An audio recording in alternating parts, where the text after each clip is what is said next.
I'm not really much of a mech guy, but holy shit, this mech game might be one of the greatest things I've ever played in VR.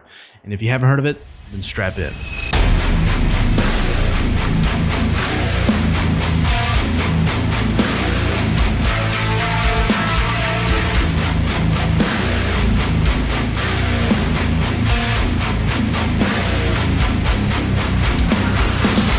Now, I messed with this game ages ago when it first dropped, but after hearing that multiplayer is on the way, I had to dive back in, and I think it's underrated.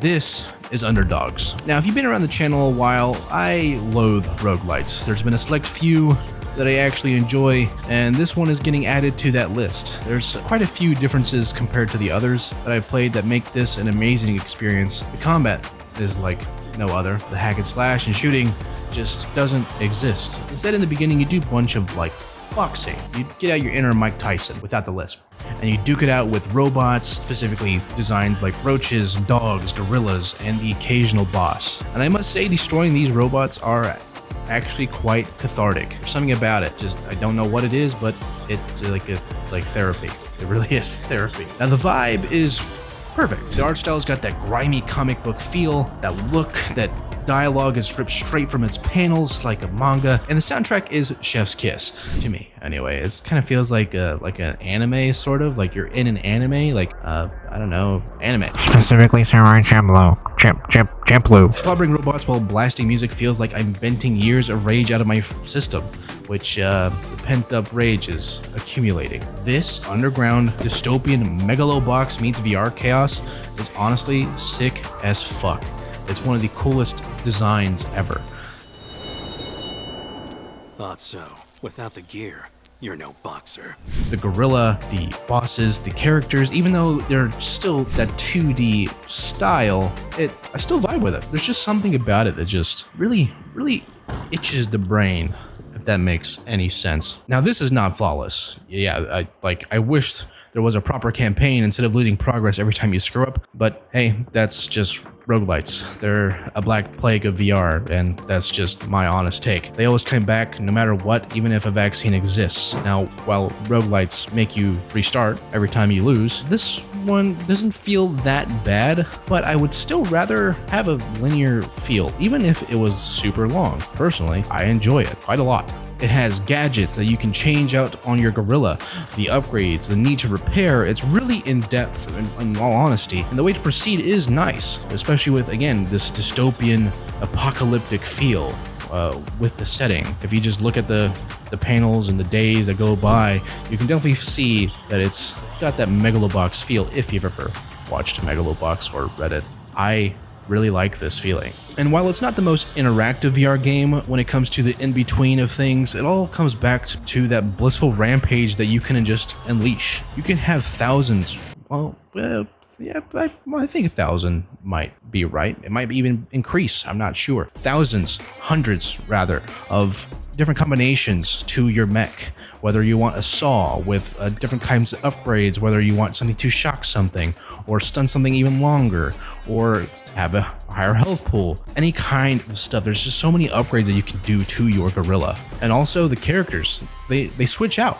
It's not the same all the time. And especially as you proceed further into the game, as you die and restart, more characters come to the mix. So it's not the same, I don't know, twins over and over again, or the weird, just a lot of people, a lot of different people, basically. There's just a bunch of different scenarios you can expect. But honestly, my favorite is when you're in the game itself, when you're playing the game, when you're controlling the mech, calibrating your gorilla, having that extension of your arm is one of the coolest feelings to get.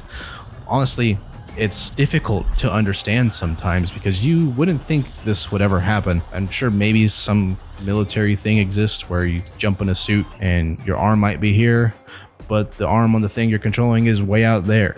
It's weird, but it's a good weird. It's really strange to have that extra length because you just second guess yourself. The game actually feels like you're in a mech and you need to adjust to the surroundings, to the environment, to the new mech you're in. Even though the mech doesn't change in this game, you are still in the gorilla the entire time. I think until the multiplayer comes out, And while I'm not huge on the grab and pull of the game, it does make you think and strategize on how you want to obliterate the robots, because there's different ways to do it, and you can have different arms to do so, like a flail, which I think is really fun. At first I thought I didn't like it, and then I actually treated it like a flail, and I liked it way more. But you could grab your opponents, you can grab an explodey bot, and you can throw that bot and like a little portable jihad grenade. Or you can grab 2 cars, 1 car, and just Incredible Hulk, a robot, Hulk smash, but you're a mechanical gorilla. Would a gorilla theoretically be the equivalent of the Incredible Hulk? You think you could get in a gorilla angry and it would just obliterate you? Like maybe rip your arms off and just beat you with it?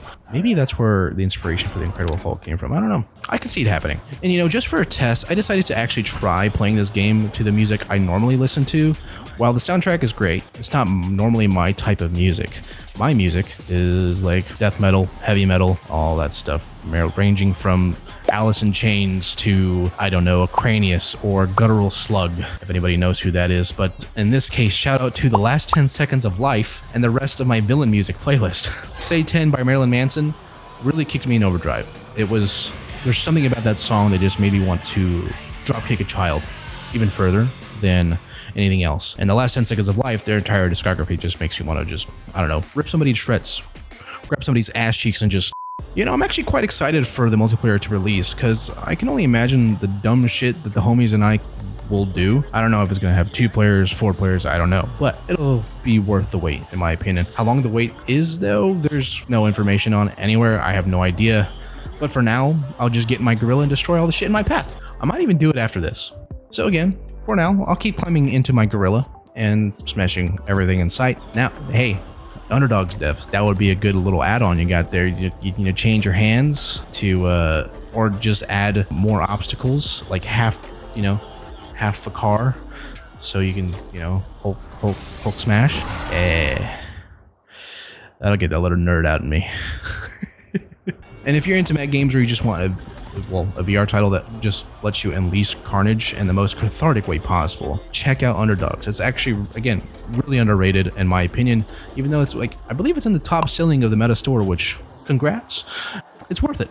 It's worth it. It's a different experience. If you hate roguelites, I'm sorry. It's a good one. I promise. I promise. And if you want to see more, drop a like, hit the sub, or come hang out and chat, or leave a comment when I go live. We'll see. I might break some stuff when I go live next. It might be a while though, because the room. All in all though, I hope you guys enjoyed the video, and if you did, do those things I said. Race hell, praise Dale, old sons, and I'll see you in the pit that is Underdogs. God, this felt weird holding the mic hold the whole time. Jeez. Never be with that. Devil's got